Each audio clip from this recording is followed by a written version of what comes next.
Hello guys, welcome back to this channel. Section 15 जो कि है court in which suits to be instituted, कि कौन से कोर्ट में सूट्स को इंस्टीट्यूट किया जाएगा। तो वो लोएस्ट ग्रेड में इंस्टीट्यूट किया जाएगा।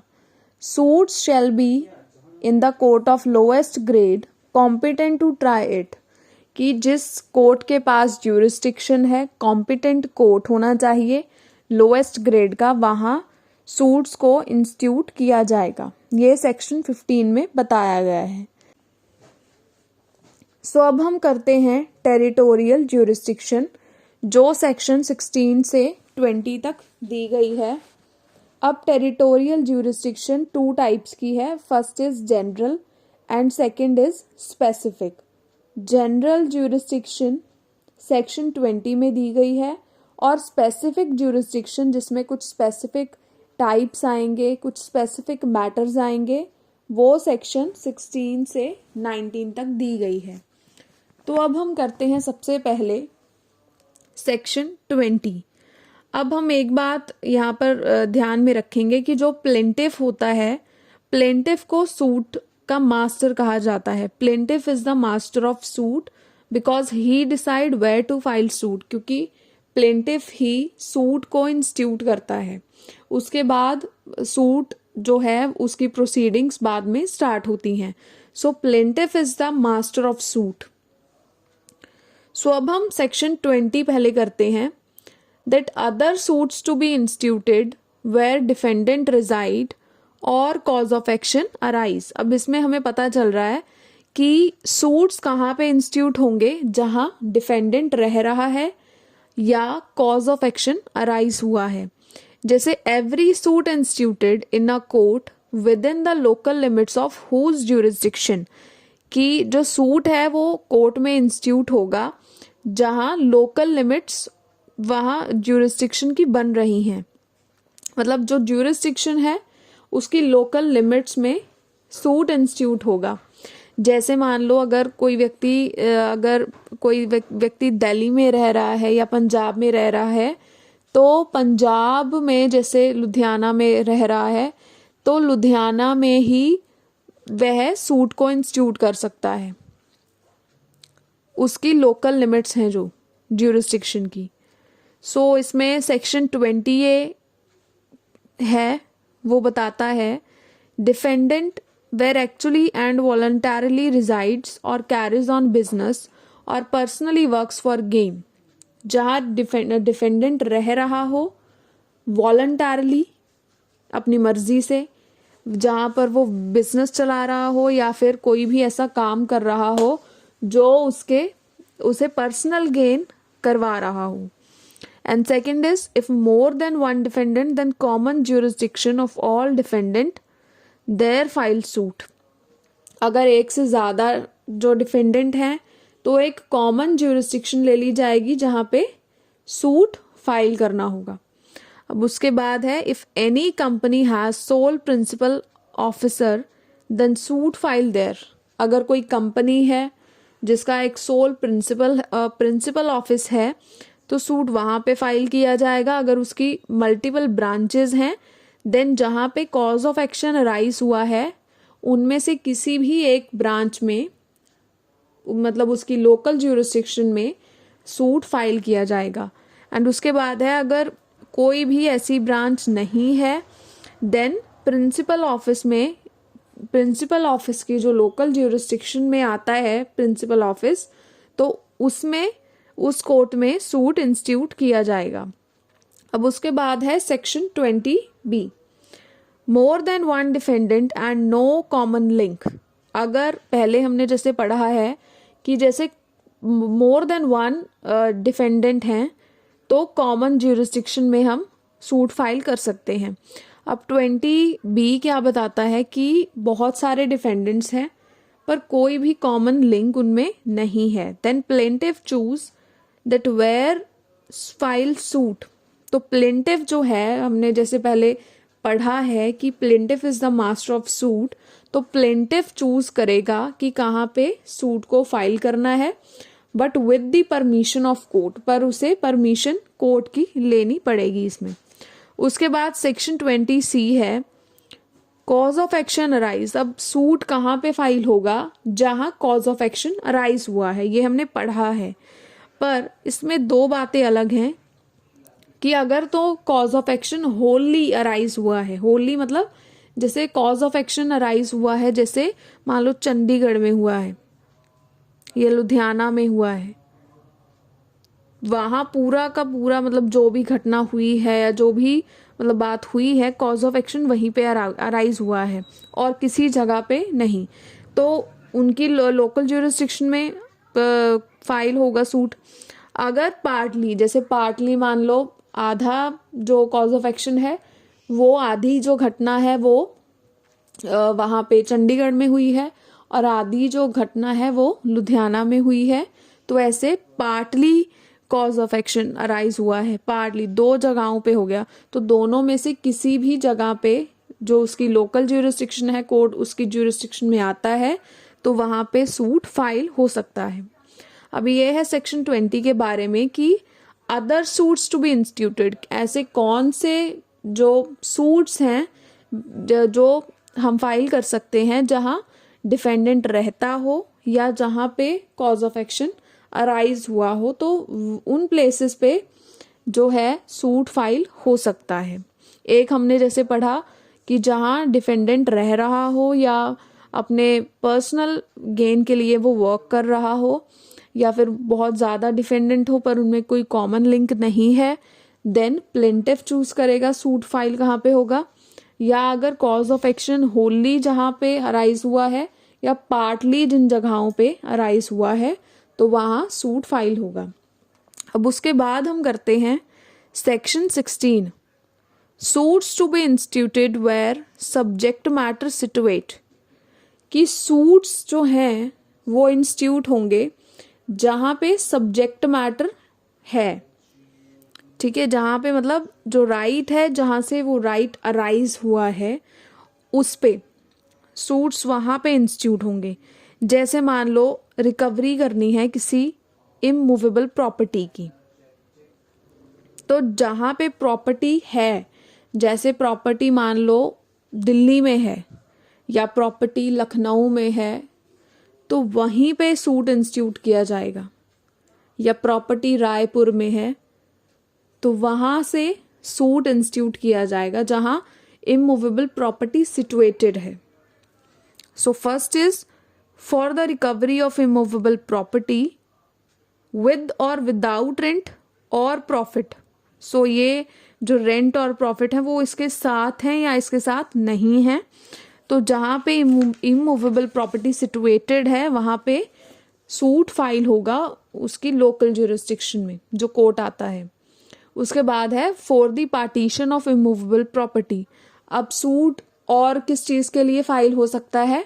अगर कोई किसी इमूवेबल प्रॉपर्टी की पार्टीशन करनी हो, तो जहाँ पे प्रॉपर्टी है वहीं पे पार्टीशन का जो सूट है वो फाइल होगा। और उसके बाद है if property mortgage then for foreclosure, sale और रिडेम्पशन अपॉन इमूवेबल प्रॉपर्टी। जैसे प्रॉपर्टी मॉर्टगेज के लिए दी गई है तो वहाँ प्रॉपर्टी की सेल के लिए, फोरक्लोजर के लिए या रिडम्पशन के लिए सूट फाइल किया जा सकता है। तो जहाँ वो इमूवेबल प्रॉपर्टी सिचुएटेड है वहीं पे सूट फाइल किया जाएगा। अब जैसे रिडेम्पशन का जो राइट है वो मॉर्टगेजर के पास होता है और फोरक्लोजर का जो राइट है वो मॉर्टगेजी का राइट होता है। अब उसके बाद है the determination of any other right और इंटरेस्ट इन इमूवेबल प्रॉपर्टी। हम और किस चीज़ के लिए सूट फाइल कर सकते हैं?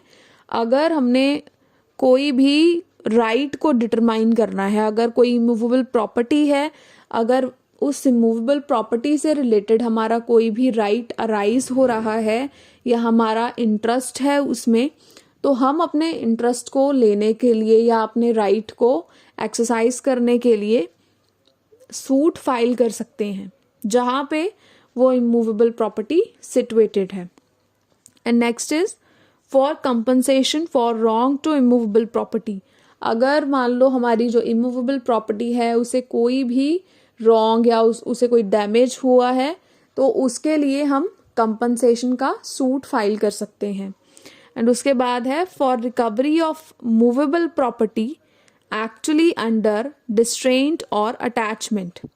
अब यहाँ पे एक जो हमारी क्लॉज है वो मूवेबल प्रॉपर्टी की है कि जैसे जो इमूवेबल प्रॉपर्टी है, जैसे for recovery of movable property, कि हमने रिकवरी करनी है मूवेबल प्रॉपर्टी की which is actually under distraint और अटैचमेंट, कि हम उस मूवेबल प्रॉपर्टी को यूज नहीं कर पा रहे हैं, और अटैचमेंट। अब अटैचमेंट कहाँ पे होगी, जैसे हमारी वो जो प्रॉपर्टी है वो अटैचमेंट में है। अब अटैचमेंट में कब हो सकती है, जैसे मान लो अगर कोर्ट ने जो प्रॉपर्टी है वो अटैच कर ली है, हमने मान लो कोई रिकवरी ऑफ लोन जैसे हो गया, अगर रिकवरी ऑफ लोन होता है तो प्रॉपर्टी उस पैसे के बदले हमारी जो प्रॉपर्टी है वो अटैच कर ली जाती है। तो मान लो वैसे हमारी प्रॉपर्टी अटैचमेंट में चली गई है तो हमने उसकी रिकवरी करनी है ना, तो उसकी रिकवरी में भी हम सूट फाइल कर सकते हैं उसको रिकवर करने के लिए।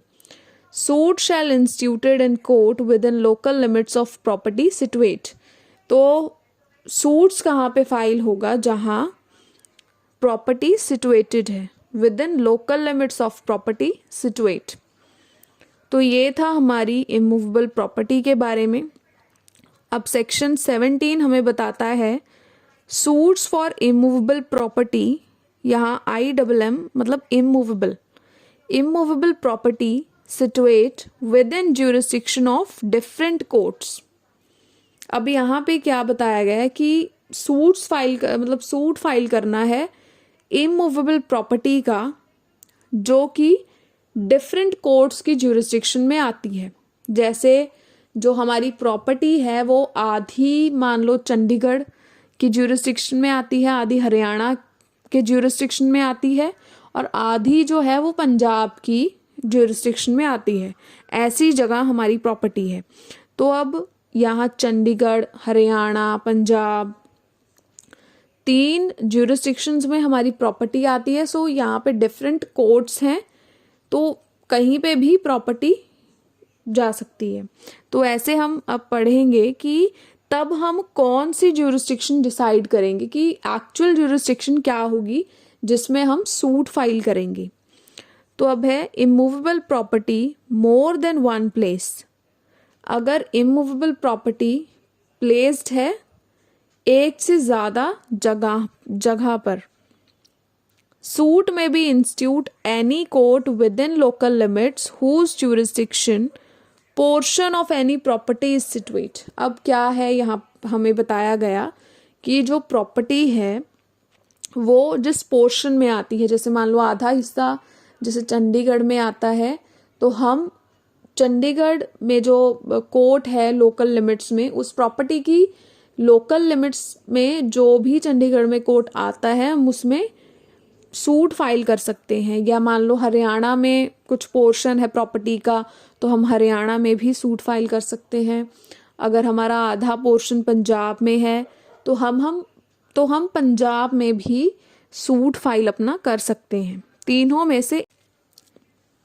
सो आगे जो हम सेक्शन करेंगे वो है section 18, more than one court property suit file. अब जो सेक्शन 18 है वो हमें बताता है the place of institution of suit where local limits of jurisdiction of courts are uncertain, कि कहाँ हम सूट को इंस्टीट्यूट कर सकते हैं जब लोकल लिमिट्स जो हैं ज्यूरिसडिक्शन ऑफ कोर्ट्स की वो अनसर्टन है, हमें नहीं पता कि कौन सी हमारी ज्यूरिसडिक्शन पड़ेगी। तब हम कहाँ पे इंस्टीट्यूट करेंगे, कौन सी प्लेस होगी जिसमें हम सूट को इंस्टीट्यूट करेंगे। सो इसे हम पढ़ेंगे आगे। मोर than one court property suit file, कि अगर जो प्रॉपर्टी है वो एक से ज़्यादा ज्यूरिसडिक्शन में आती है तो कहाँ पे सूट फाइल किया जाएगा। वहाँ अनसर्टिनिटी है, हमें नहीं पता कि कौन से कोर्ट में फाइल करना है। Then any court can try the suit, तब कोई भी कोर्ट सूट को ट्राई कर सकता है। Court record a statement and effect as suit lies in that court.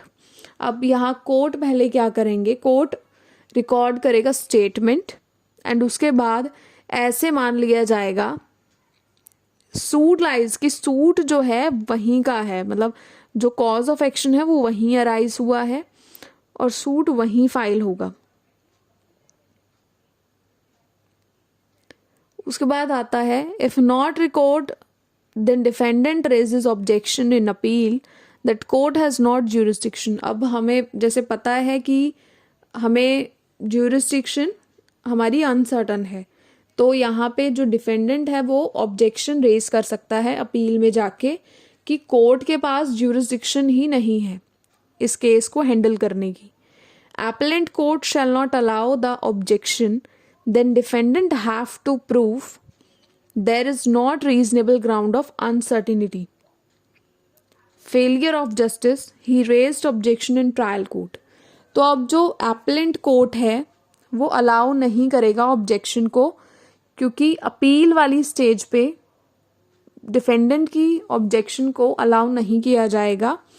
अगर डिफेंडेंट ये प्रूफ कर देता है कि यहाँ रीजनेबल ग्राउंड नहीं बनता अनसर्टिनिटी का, कि यहाँ कोई भी अनसर्टिनिटी नहीं थी, ये प्लेंटिफ की गलती है कि उसे ज्यूरिसडिक्शन का नहीं पता चला, या फेलियर ऑफ जस्टिस हुआ है, डिफेंडेंट को ये भी प्रूफ करना पड़ेगा, या फिर वो जो ऑब्जेक्शन है वो ट्रायल कोर्ट में ही रेज करेगा, वो अपीलेंट कोर्ट में रेज नहीं करेगा ज्यूरिसडिक्शन को। अगर उसने की है तो वो अलाउ नहीं होगी। देन उसके बाद है सेक्शन 18। देन उसके बाद आता है सेक्शन 19 सूट्स फॉर कंपोजिशन।